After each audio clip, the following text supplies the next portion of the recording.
So now we will try to understand the provisions provided by a CPU to store your return address. So now we need to save the return address.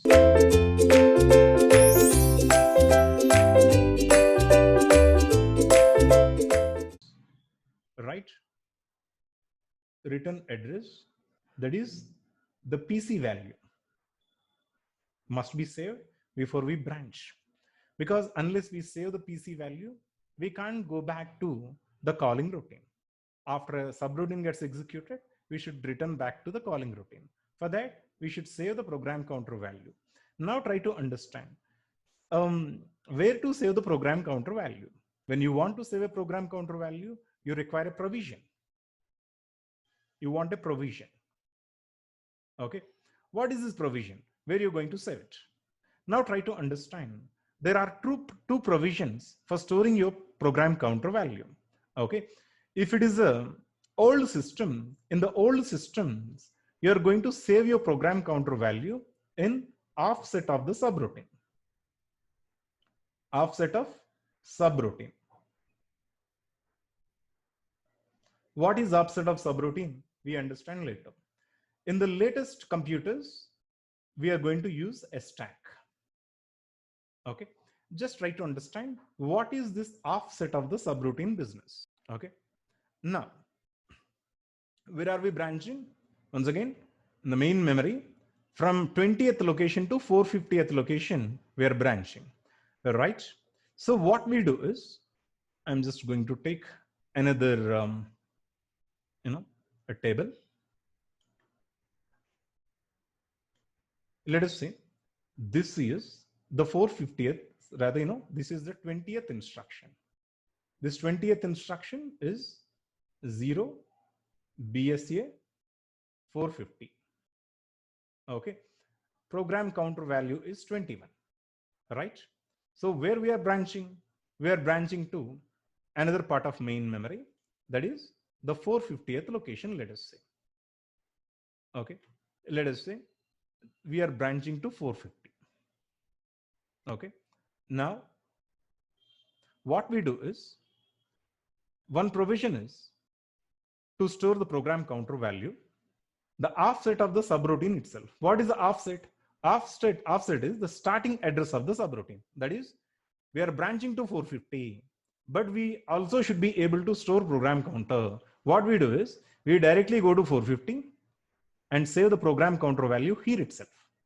Here in this case, if the provision is offset of the subroutine, this 450 offset of the subroutine will be free for accommodating your previous program counter value. Okay. The subroutine will not start with 450 itself. The subroutine is going to start from 451.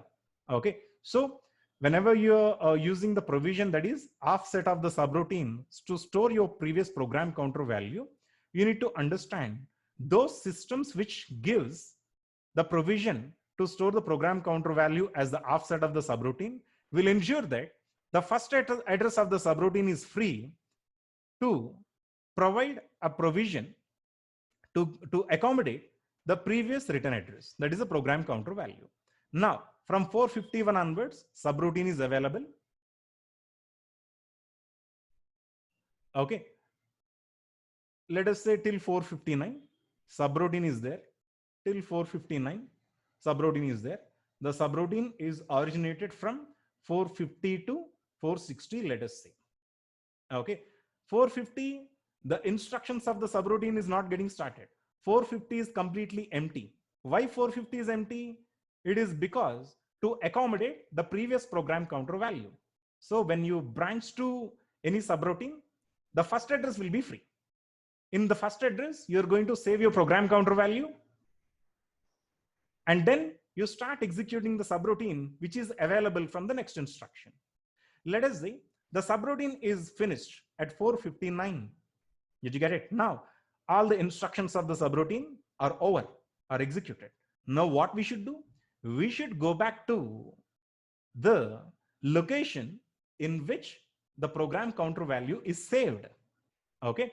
So what we do is, in the final location of the subroutine, we are going to use a pointer. 1 BUN 450. What is BUN? You know that BUN is a jump instruction, right? We are jumping to 450. Why we are jumping to 450? Because in 450, the previous subroutine, the previous program counter value is available. So when we go to 450, we can collect the previous program counter value. When we collect the previous program counter value, we will be returned back to the previous routine, which was suspended.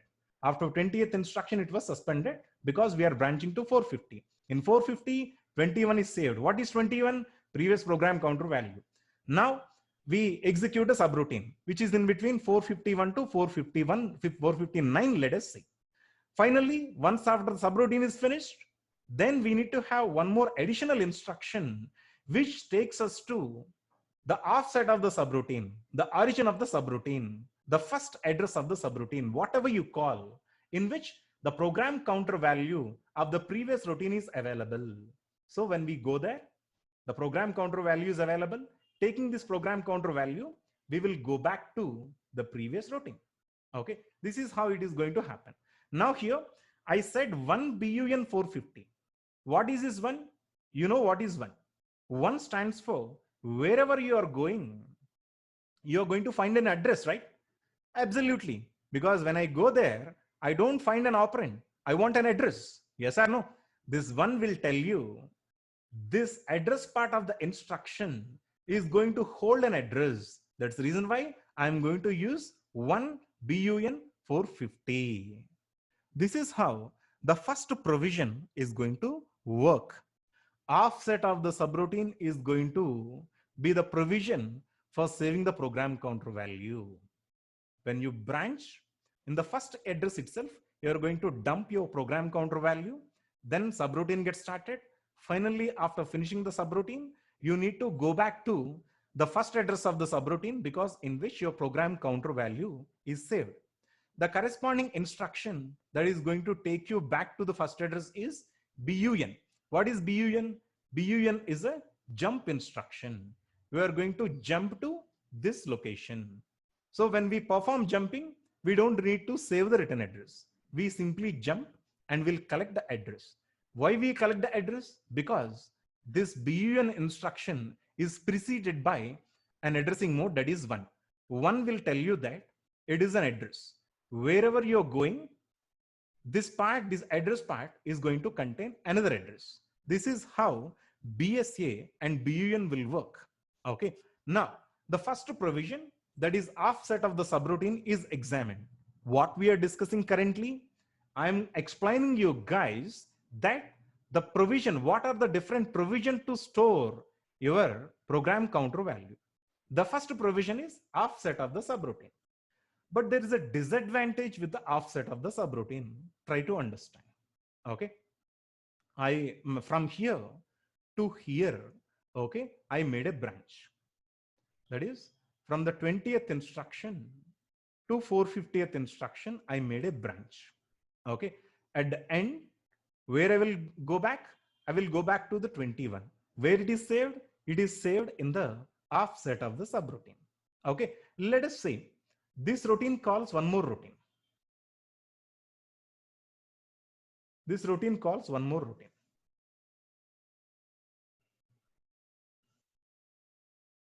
This routine calls one more routine.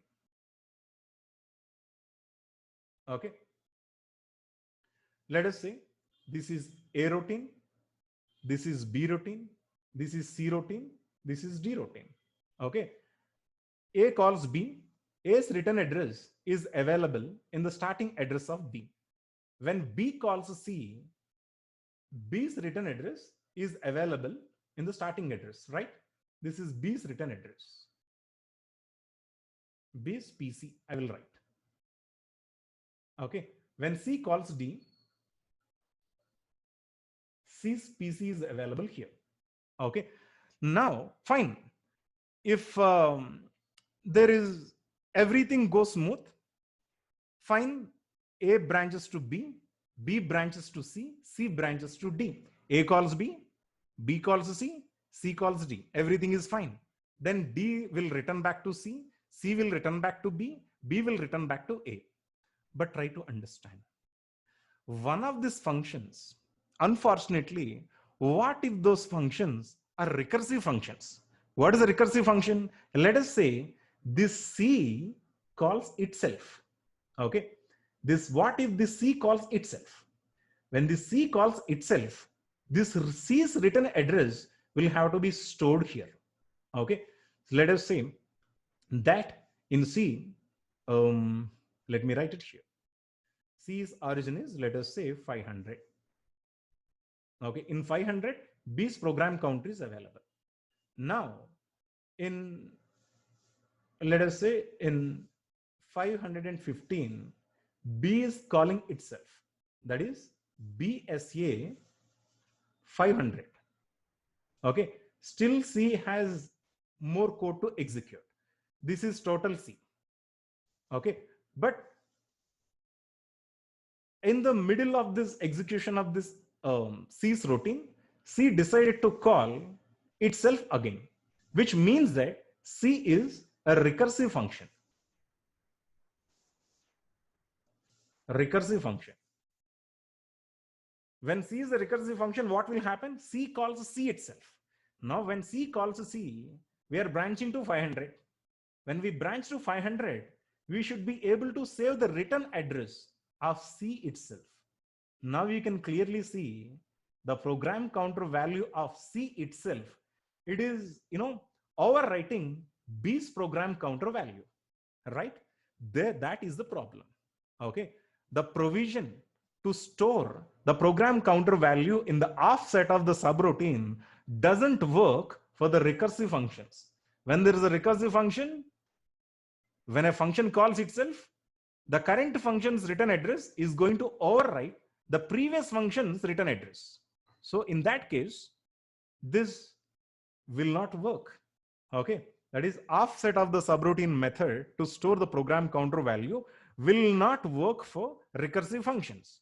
You cannot implement recursive functions in a computer system in which the provision to store the return address is offset of the subroutine. Okay, then where to save? In the recent evolution of the data structures, there has been something invented that is called a stack. Okay, stack is a wonderful mechanism to store the return addresses. Stack, you know that LIFO. We discussed about a stack last in first out. I explained you guys very clearly about different kinds of stacks. Now what we do is, when A calls B, A's PC will be available, will be pushed into the stack. When B calls C, B's PC will be pushed into the stack. When C calls D, C's PC will be pushed into the stack. When D calls E, D's return address will be pushed into the stack. Okay. Now, when E return backs to D, then we can simply say pop, in which D's return address is available. We will return back to D. When D return backs to C, then we'll simply say pop, in which, on the top of the stack, C's return address is available. And then C decides to go back to B, returns back to B. Now the top of the stack is B's program counter value. B's program counter value will be taken. Thereby, we will go back to B's routine. When B decides to go back to A, when B returns back to A, then we will say pop finally, and then there A's program counter value is actually available. When A calls B, A's PC will be available. B calls C, B's program counter value will be pushed into the stack. C calls D, C's program counter value will be pushed into the stack. D calls E, D's program counter value will be pushed into the stack. E returns back to D. Top of the stack is D's program counter value. We'll pop it. D is popped. Program counter value of the D is popped. The function returns back to the D function. Okay. Now D wants to return back to C. What is TOS? TOS is C's program counter value right now. Simply say pop. Then you will be going back to C's function. Okay. Now C want to return back to B. What is top of the stack right now? B's program counter value. Simply, if you can say pop, B's program counter value will be given, and then they're taking this you will be returning back to B's function. When B decides to go back, what is the current top of the stack? Current top of the stack is A's program counter value. Now, taking this, you will be going back to the first routine, which makes this nested subroutine calls. A's function can be called. That is the reason why stack is considered to be as an excellent data structure by the programmer. If a programmer is asked, which is the best data structure in the world, he is going to pick up a stack without having any hesitation whatsoever.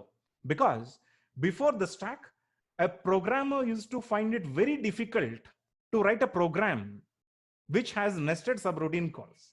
And when it comes to recursion, his life is getting more difficult. His life was getting more difficult because there was no provision for the recursion to happen. Okay, so when stack occurs, when the stack is invented, then he implements this recursion very easily. It is very easy to implement recursion. But before that, if the programmer wants to implement recursion, it was proven to be very difficult for a programmer to implement recursion because we don't know where to save the return address for the current function which calls itself. That is the reason why stack is proven to be the best data structures. Stack is considered to be as the best data structure by any programmer without having any ambiguity whatsoever. Okay. Now, there is one more instruction. Of course, we discussed about BSA and BUN. What is BSA? BSA stands for branch and save the return address. Okay. And there is finally one more instruction called something called ISZ. Okay. We'll discuss it in PPT. In this PPT, example of BSA is executed. Example of BSA instruction execution is represented. This is 20th instruction, 0 BSA 135. We have to branch to 135. Where we are saving the program counter value? Here itself. In the 21 itself, we are saving the program counter value. After executing the subroutine, we should go back to 135, in which previous program counter value is available. Okay. Now, but here, what is the problem? The problem is, if it is a recursive function, it is going to erase the previous program counter value. Okay. That is the thing. Now let us understand about ISZ. ISZ stands for increment and skip if 0. Okay. If an instruction, let us say here, this is, I'm going to rewrite this one as ISZ. I'll type it in caps. ISZ 135. What is ISZ? ISZ stands for increment and skip if 0. I'll write it here. Note it down somewhere. Increment and skip if 0. Stay focused what it is. Okay. Now the current instruction is ISZ 135. Okay. Now what we have to do is ISZ 135. Increment and skip if 0. In ISZ instruction, we will go to 135. This 135 is going to give you address of an operand. So we'll go to 135. Here now, this is the address of the operand. Okay, here I do have an operand. That operand is, let us say, 55. This 55 is an operand here right now. I'm deleting this because we are done with this stuff. Now we are discussing about ISZ. Let us stay focused. Current instruction is ISZ 135. What is the address of the operand? Address of the operand is 135. Go to 135. Get the operand. Increment the operand. 55 plus 1 is equal to 56. If the incremented value of the operand is equal to 0, skip the next instruction. Don't execute 21, but you should execute 22. That is the thing with ISZ. So ISZ stands for increment the contents of 135th location. After incrementing, if the value is 0, then skip the next instruction. That is, go to 135, get the content. 55 plus 1 will get performed. 55 plus 1 is equal to 56. It is not equal to 0. So we don't need to skip the next instruction. Okay, that is what ISZ 135. Okay, we go to 135th location for, for your bigger pardon, I'm explaining you guys once again to make it very clear. Redundantly, I'm giving you these explanations because I do not want any of the things that are not understood. That is purely because when I repeat something, you people should be able to understand to the extent that I desire. I want you people to be perfect as myself in computer architecture topic. So I will draw this text box. Let us say this is, let us say CPU. In CPU, what will perform? We are going to 135. We'll collect the operand. We'll collect the operand. Okay. And then we'll increment it. 1. This is going to be performed. 55 plus 1 is equal to, let us say 56. Then we will check what is the result. If the result is equal to 0, then we'll have to skip the next instruction. Okay. If the result is not equal to 0, we don't need to skip the instruction. Let us say in 135, I do have -1. If it is -1, go to 135, get the contents, increment it. -1 plus 1 is equal to 0, right? -1 plus 1 is equal to 0. As it is equal to 0, then the next instruction will be skipped. That is what ISZ is all about. Okay. So ISZ stands for increment 135th location. If the incremented value is equal to 0, then skip the next instruction. Otherwise, you don't need to skip it all. Okay. So that summarizes all the memory reference instructions and the operations that are going to be performed every time when each of these instruction gets executed. In the next session, we will discuss about register reference instructions.